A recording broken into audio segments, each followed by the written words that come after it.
sebaran frekuensi relatif yang di sebelah kiri ya. Yang relatif itu adalah mencatat berapa besarnya frekuensi yang muncul di setiap kelas. Jadi apa adanya, yang tadi kan nilainya berapa gitu ya di masing-masing. Nah, kita juga punya namanya sebaran frekuensi kumulatif. Nah, kalau yang relatif itu bisa dibuat dalam bentuk angka frekuensinya sendiri dalam hasil yang aslinya, atau bisa juga kita buat dalam bentuk presentasi, sama saja, tidak masalah. Kalau kita bikin dalam bentuk grafis, itu bisa juga muncul sesuai dengan kebutuhan atau permintaan kita, gitu ya. Kadang-kadang dalam analisa lebih mudah kita pakai presentasi, gitu ya. Karena presentasi itu kan lebih bersifat general, gitu ya, tanpa dilihat berapa banyaknya data. Dari presentasi itu kita bisa langsung lebih mudah mengambil kesimpulan, gitu ya.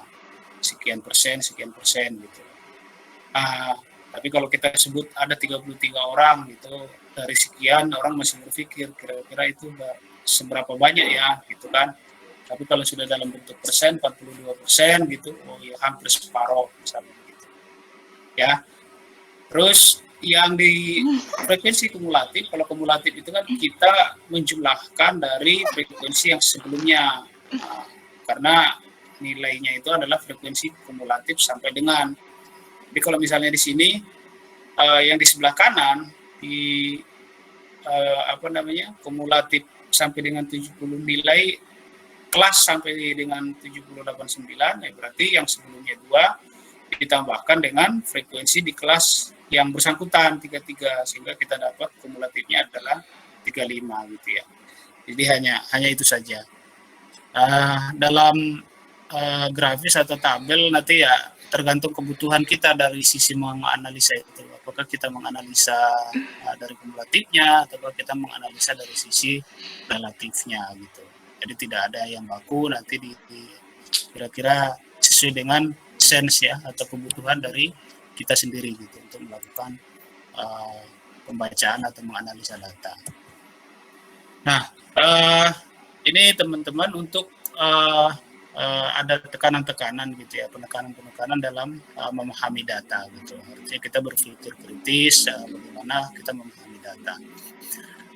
Jadi sebaran yang umum itu adalah sebaran data yang umum digunakan ya untuk analisa itu kan sebaran normal. Ya. Tadi kita sebut menyerupai lonceng ya atau genta.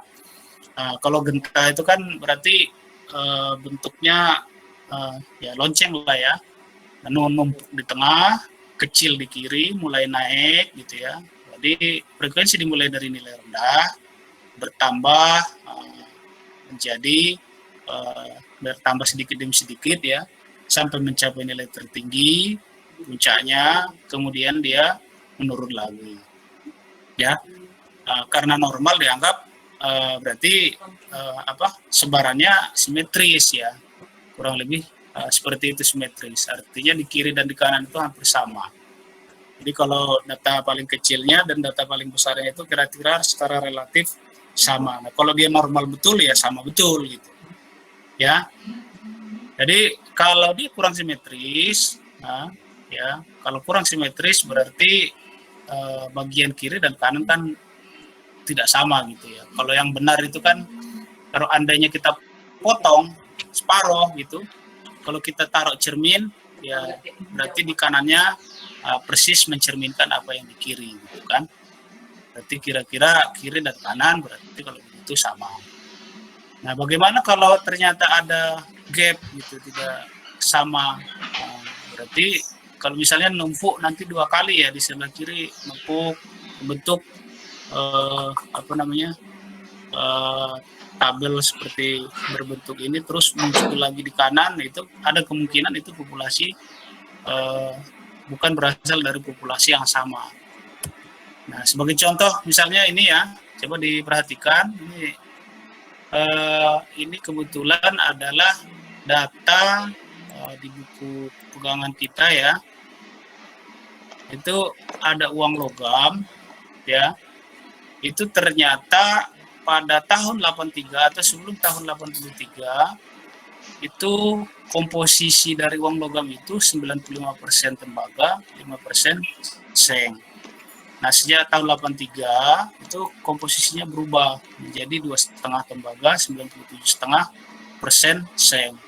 Nah, dengan demikian kita bisa memahami pasti nanti ada bobot uang logam tersebut, kemungkinan dia berbeda gitu ya, karena bobotnya sendiri sudah berbeda. Nah, berdasarkan data itu ini dikumpulkan sekian banyak data gitu ya, terus diukur beratnya. Artinya ada uang logam dikumpulkan, uang logam itu masing-masing ditimbang gitu ya. Nah, sebaran frekuensinya itu seperti ini. Jadi beratnya uang logam ini mata uang Amerika ya, itu antara 2,4 sampai 2,49 gram dengan metode tadi yang kita pelajari. Kalau ini kan dua angka di desimal berarti hasil pengukurannya, sehingga angka yang kita masukkan sebagai kelas-kelasnya itu yang mengikuti datanya ya, berarti dua desimal di belakang. Nah, di sini terlihat itu ternyata datanya 2,4 2,4918 2,5 25919 ya. Terus berikutnya kosong, tidak ada. Baru muncul lagi 2,9 2,992 dan seterusnya. Ini kalau kita tidak tahu cerita ini ya, yang tadi berat komposisi uang logamnya, kita dari data ini sudah curiga bahwa terlihat datanya itu kan mengelompok, dia melompok di kiri, terus putus, melompok lagi di sebelah kanan. Nah, itulah yang tadi indikasinya, berarti ini berasal dari dua populasi yang sebenarnya berbeda. Begitu kita gabungkan, berarti data hasil pengukuran kita itu jadi tidak tepat gitu. Harusnya kita analisa ini terpisah. Kurang tepat apabila kita jadikan menjadi satu. Nah, makanya kalau misalnya seperti itu harus kita cari informasi. Ini data ini apa yang menyebabkan dia terpisah menjadi dua. Itu ternyata informasinya adalah, oh ini memang uang logamnya berbeda gitu. Jadi uang logam yang berbeda tentunya berasal dari populasi yang berbeda gitu kan. Jadi jangan sampai kita analisa sesuatu udah jauh gitu ya, ternyata datanya itu adalah data sampah misalnya seperti itu. Oke, nah berikutnya teman-teman yang terkait tadi tugas, nanti ada pembuatan histogram ya, diagram ya. Pembuatan diagram, sebenarnya diagram ini macam-macam ya, ada diagram batang. Nah, yang umum sudah teman-teman membuat diagram itu kan sudah umum di Excel, itu kan ada diagram batang, ada diagram lingkaran, yang pie itu ada garis gitu ya, hubungan antara dua perubahan ya, X dan Y. Kita buat hubungan X dan Y-nya, nanti bisa dibuatkan apakah garisnya itu naik, turun, dan seterusnya, apa hubungan variabel antara X dan Y. Terus gambar ya, gambar juga kita bisa buat itu simbol. Nah, umumnya yang diagram batang tadi atau gambar ini ya, diagram lingkaran itu bisa kita olah datanya yang berbentuk data data yang kualitatif ya, misalnya seperti itu. Terus ada juga data terkelompok yang tadi yang barusan kita pelajari ya, sebaran itu kita bisa bentuk histogram, poligon gitu, objektif ya. Oke, nah berikutnya ini contohnya ya teman-teman. Yang paling atas adalah tabelnya yang tadi kita buat ya dalam bentuk tabel, sebaran frekuensi, ada batas bawahnya, ada batas atasnya, ada titik tengahnya, terus ada frekuensinya. Nah, terus bisa juga dibuat presentasinya ya, frekuensi relatifnya. Dari data itu baru kita susun contoh histogram. Nah, itu yang di sebelah bawah ya, ada yang biru, ada yang ini. Nah, itu nanti di Excel teman-teman bisa explore ya, bisa lakukan cara membuat histogram seperti apa. Terus warnanya juga bisa kita bisa kita ubah-ubah gitu ya, kira-kira gitu. Terus kalau poligon itu juga, jadi ininya yang grafiknya tadi kita hilangkan grafiknya, tapi dibuat dalam bentuk garis gitu ya, menghubungkan antara nilai ininya, titik tengahnya ya, nilai tengahnya itu yang dihubungkan. Kira-kira seperti itu ya. Jadi ini kita hanya sekedar mengenal saja ya, nanti teman-teman yang bisa eksplor lebih lanjut. Kalau OGIF itu adalah kumulatifnya yang dimasukkan ya. Jadi naiknya, jadi sekilas juga bisa kita lihat apakah pertambahannya itu normal atau tidak gitu, terlihat sebetulnya dari OGIF saja ya, dari kumulatifnya. Oke. Nah, bagaimana dengan interpretasi kita gitu ya? Tadi kan sudah coba dijelaskan oleh Mas Rio ya, terkait dengan interpretasi kita terhadap histogram. Baru tabel ya tadi. Nah, sekarang hampir sama sebetulnya. Kalau histogram kan lebih mudah dilihat ya, karena di situ grafisnya langsung bisa kita susun dan nilainya pun bisa kita masukkan sebetulnya, nilai frekuensinya di atas tabelnya. Jadi yang utama tentunya adalah kita tidak hanya sekedar membuat histogram gitu, tapi adalah memahami data yang muncul dari histogram tersebut. Jadi histogram itu adalah alat ya. Jadi tujuan utama kita bukan membuat histogram itu, bagaimana cara membuatnya, dan setelah terbuat, setelah dihasilkan, bagaimana kita memahami data dari histogram tersebut. Gitu. Oke, ketika dibuat grafik, suatu sebaran normal memiliki bentuk menyerupai lonceng ya, yang kita tadi. Ya, itu tadi sudah kita sampaikan. Nah, kira-kira gambarnya seperti yang di sebelah kanan ya. Kalau dari histogramnya itu terlihat, terus dibuat semacam grafik bayangan ya. Di bayangan yaitu kelihatan dia simetris ya. Itulah kira-kira sebaran normalnya seperti itu. Puncaknya ada di sekitar nilai 100. Terus di sebelah kirinya itu adalah nilai terkecilnya ya. Dan di kanan nilai terbesarnya, dan kira-kira kiri dan kanannya itu hampir seimbang ya. Jadi kalau dia dinyatakan simetris, itu separuh grafik bagian kiri merupakan cerminan dari separuh grafik bagian kanan. Jadi seperti cermin tadi ya, kalau dipotong dipantulkan di cermin, jadi memang sama gitu ya. Nah, terus bagaimana dengan kemencengan? Jadi kalau kan tidak semua data itu juga seperti ini ya, normal begini ya. Jadi ada juga menceng kiri, menceng kanan. Jadi kalau dikatakan menceng ke kanan, berarti ekornya yang ke kanan. Artinya ngumpulnya itu di kiri, tetapi sebagian data itu, sebagian kecil data ada yang ke kanan. Nah, itu mengindikasikan kalau dia menceng ya, kalau menceng dia ke kanan berarti pencilan lah, kira-kira ada pencilan itu di kanan gitu ya. Jadi kalau dia menceng ke kanan, nilai kalau di statistik itu ada namanya skewness ya. Kalau teman-teman pelajari itu ukuran kemencengan. Jadi kalau nilainya positif, dari hasil perhitungan nanti di Excel juga bisa dibuat skewness-nya. Kalau nilainya positif, berarti dia ekornya itu memanjang ke kanan. Artinya berarti data itu ngumpul di sebelah kiri.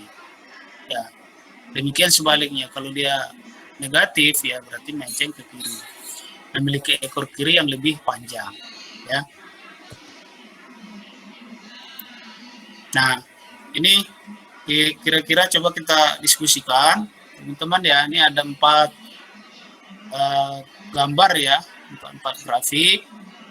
Untuk yang pertama yang hijau, ini siapa yang mau jawab nih? Ini bagaimana bentuknya ini?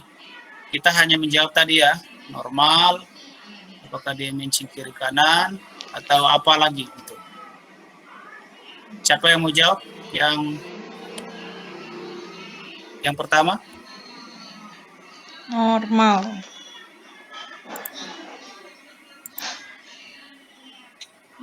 Halo? Iya, Pak. Halo?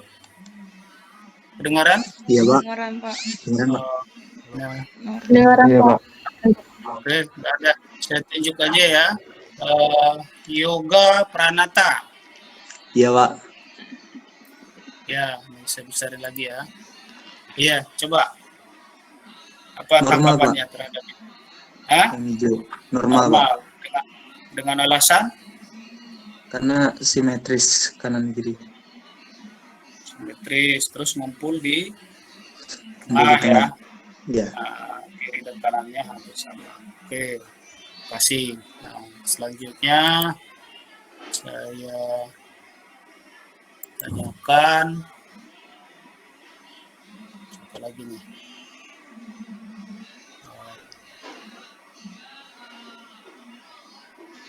Muhammad Akbal. Halo, Mas Akbal, dengaran? Hadir, Pak. Dengaran. Oke, nah, silakan. Yang Ya. sekarang yang merah aja, yang merah. Yang kedua, paling kanan. Apa tanggapannya?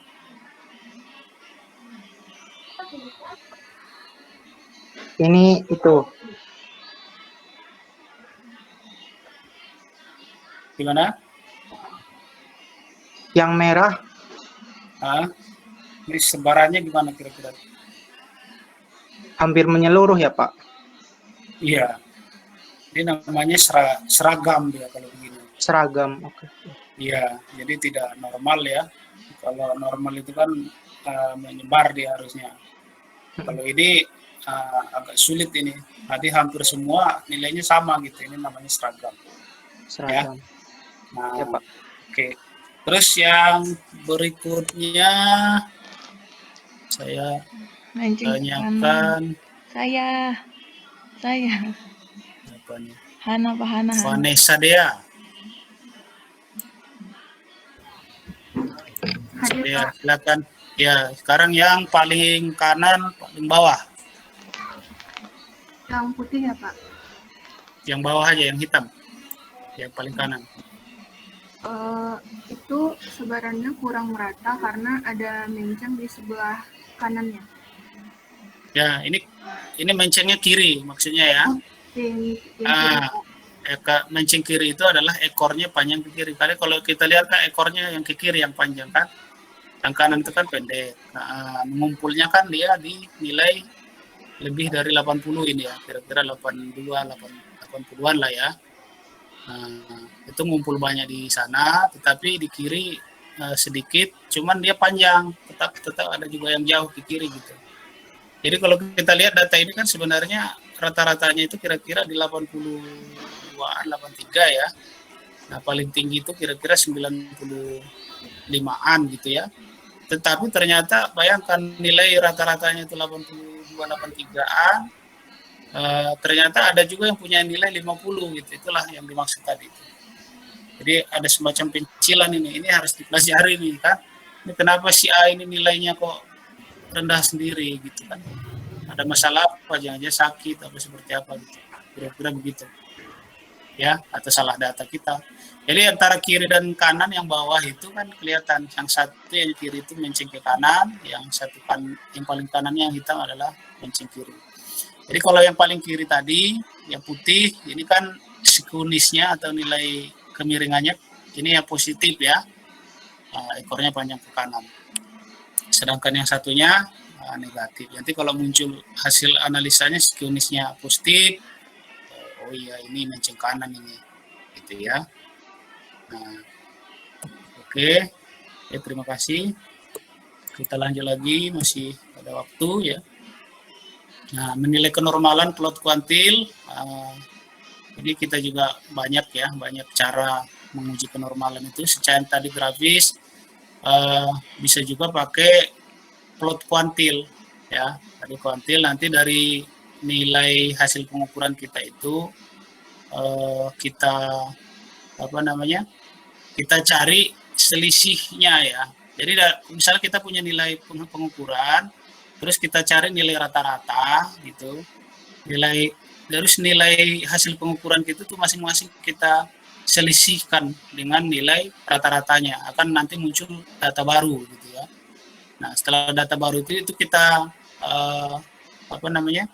kita hubungkan kita buat data grafis antara data aslinya dengan data selisihnya. Nah, kalau dia garis lurus itu berarti sebarannya normal. Itu juga bisa ya.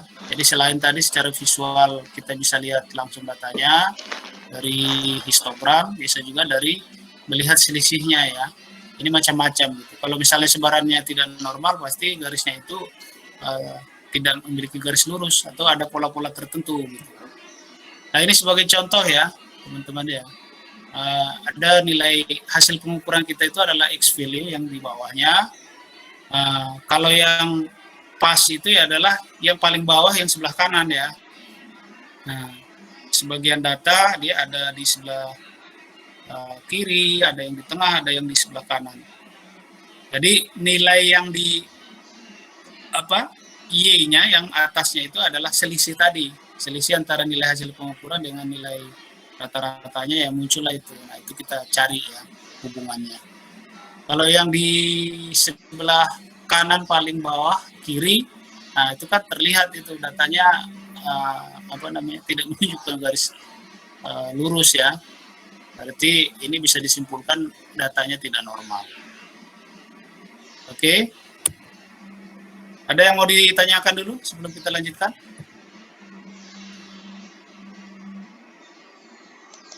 Aman, Pak. Ya, aman ya. Lanjut dulu ya. Oke. Nah, ini grafik yang baik dan grafik yang menyesatkan. Nah, ini sekedar bahan untuk kita ya, agar kita lebih kritis gitu ya, untuk menganalisa data, memahami data gitu ya. Jadi ada disimpulkan, walaupun kita sudah dapat grafik gitu, bagus gitu kelihatannya, tapi bisa dianggap buruk gitu oleh statistician ya. Karena dua sebab gitu, ada mengandung kesalahan dan ada yang menyesatkan. Ya, jadi untuk itu kita harus punya kemampuan ya, bagaimana kita mengembangkan kemampuan kita mengenali grafik yang bagus itu seperti apa, yang buruk itu seperti apa gitu, sehingga nanti kita tidak salah menganalisa dan akhirnya hasil analisa kita itu menyesatkan. Jadi ada beberapa hal ya teman-teman, ini juga sangat bermanfaat ini scatter plot ini ya. Jadi kalau kita punya dua rubah ya antara X dan Y, misalnya teman-teman melakukan pengukuran hubungan antara apa dengan apa gitu ya, sehingga ada hubungan gitu secara grafis, itu bisa dilihat apa hubungannya. Nah, kalau ini kan polanya terlihat ya, dari scatter ini sudah terlihat. Ada pola yang berhubungan secara langsung gitu ya, walaupun kita belum menganalisa gitu. Jadi di kiri kalau nilai X-nya kecil, nilai Y-nya kecil. Semakin ke kanan dia semakin tinggi nilai X-nya, nilai Y-nya juga semakin tinggi. Jadi ada pola ya. Dari dari scatter plotnya itu terlihat ada semacam pola. Terus dari grafik deret waktu juga tadi di awal saya sudah jelaskan, kita bisa membuat ya hubungan, yaitu tergantung data kita gitu. Kalau kita melihat data penyebaran COVID itu dari waktu ke waktu kan bisa, itu kita bisa lihat nanti polanya seperti apa. Apakah kita sudah berada di puncak atau masih naik, atau ada bulan-bulan tertentu yang cenderung tinggi gitu ya, tambahan angkanya itu nanti terlihat di situ ya. Nah, terus ada dot plot juga, ini mirip sebetulnya dengan tadi yang data kita yang histogram, tapi kalau ini kan disebar seluruh angkanya gitu ya. Nah, jadi 50, 60, 70 dan diantaranya itu terlihat nanti kalau datanya sama ditumpuk ke atas. Nah, dari sini juga terlihat sebetulnya mana yang data-datanya ngumpul, mana yang sedikit gitu ya. Terus berikutnya adalah diagram dahan atau diagram daun ya, dan juga grafik batang berganda juga ada. Ini saya kira sudah umum ya teman-teman lakukan. Jadi ini adalah data kualitatif yang kemarin ya kita bahas, dari kita ini ada laki-laki dan perempuan. Kebetulan yang diukur adalah income ya, income median. Jadi dengan membandingkan ini kita bisa simpulkan gitu sekilas ya. Jadi kecenderungannya adalah yang biru kan laki-laki, yang satunya perempuan. Nah, berarti penghasilan laki-laki cenderung lebih tinggi daripada perempuan. Itu kan bisa terlihat. Nah, terus ada pola yang menarik juga gitu ya. Sebelum antara 50, 60, 70, 80 cenderung penghasilan perempuan itu kurang dari separuh gitu dari penghasilan laki-laki. Jadi sejak tahun 2000-an ya, itu ternyata nilainya sudah meningkat dan mendekati penghasilan laki-laki. Jadi dengan model-model grafis itu menarik gitu ya untuk kita menganalisa data dan membantu kita untuk penulisan gitu, ya. Kalau bikin tugas gitu atau penelitian. Nah, terus ada lagi diagram Pareto, ada pie chart gitu ya. Oke, ini sekedar ini aja ya teman-teman untuk ada banyak grafis gitu ya, ada banyak cara kita untuk melihat data. Itu polygon frekuensi tadi sudah, OGIF itu yang kumulatifnya. Nah, ini tadi yang grafik menyesatkan itu ya, kan ada dua hal tadi. Kalau grafik itu buruk, terlihat bagus, tetapi sebenarnya menyesatkan. Ini rekan-rekan ya teman-teman semua, masih kedengaran ya suara saya? Masih kedengaran Pak. Nah, ini coba diperhatikan yang di sebelah kiri, ya. Ini kan konsumsi BBM ya atas mobil ya merek-merek tertentu. Di sini ada Honda Civic, Chevrolet Aveo, ada Toyota Camry. Jadi yang di sebelah kiri itu terlihat kan Toyota Camry itu sangat konsumsinya itu sangat sedikit sekali gitu kalau dibandingkan dengan Honda Civic ya, terlihat ya, itu angkanya kan seolah-olah jauh sekali gitu, mungkin ada 1/5 kali ya, 1/5 konsumsi Honda Civic itu jauh lebih boros gitu ya daripada Toyota Camry. Nah, ini menyesatkannya kenapa demikian, itu ternyata ini dilebih-lebihkan gitu, sumbu Y-nya itu ukurannya nggak sama, dia tidak berasal dari titik awal yang 0 gitu. Jadi bukan berasal dari 0, dia mulai dari 30. Padahal sebenarnya ini kan perbandingannya kalau kita lihat Toyota Camry itu konsumsi bensinnya 31, yang Civic itu 36 gitu. Jadi selisihnya hanya 31 ke 36, tapi dari grafis itu terlihat jauh sekali gitu. Jadi biasanya untuk kebutuhan tertentu gitu ya, tanda petik itu dibuat seperti itu, tapi menyesatkan sebetulnya. Begitu kita buat grafik yang benarnya, itu yang di sebelah kanan, baru terlihat itu. Ternyata Honda Civic, Aveo, dan Camry itu tidak jauh berbeda sebetulnya konsumsinya. Ya memang Toyota Camry sedikit lebih hemat gitu ya dibandingkan dengan yang lain. Nah itu, jadi hati-hati juga melihat grafik gitu ya. Jadi tidak serta-merta kita lihat kalau kita punya basic ilmunya kan kita yang ini yang dimaksud kemarin yang dilebih-lebihkan ya, itu menyesatkan ini gitu ya.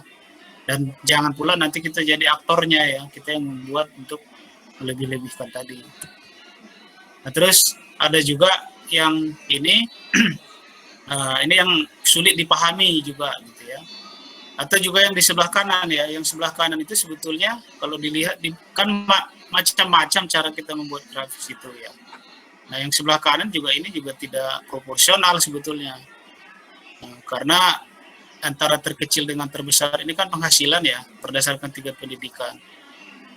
Nah, ini yang di sebelah kiri 18 dengan 74.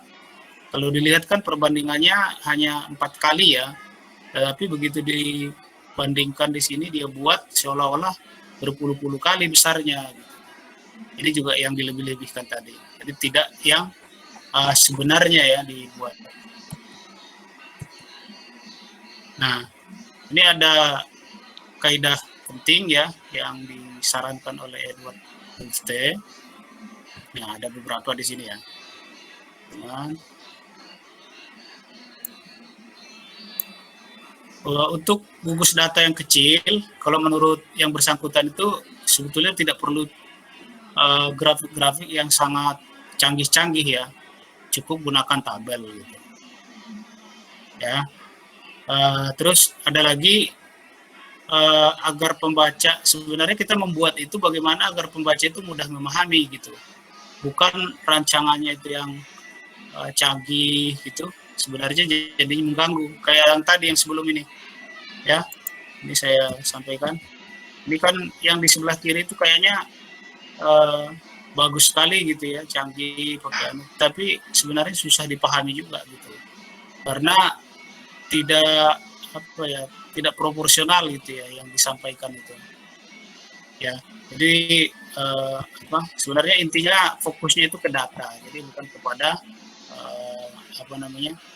cara menampilkannya itu ya, itu cara itu benar gitu ya, tetapi harus juga tidak menghilangkan substansi data yang ditampilkan. Oke, sebelum saya lanjutkan, saya isi ini dulu ya, sebentar ya, nanti keburu ditutup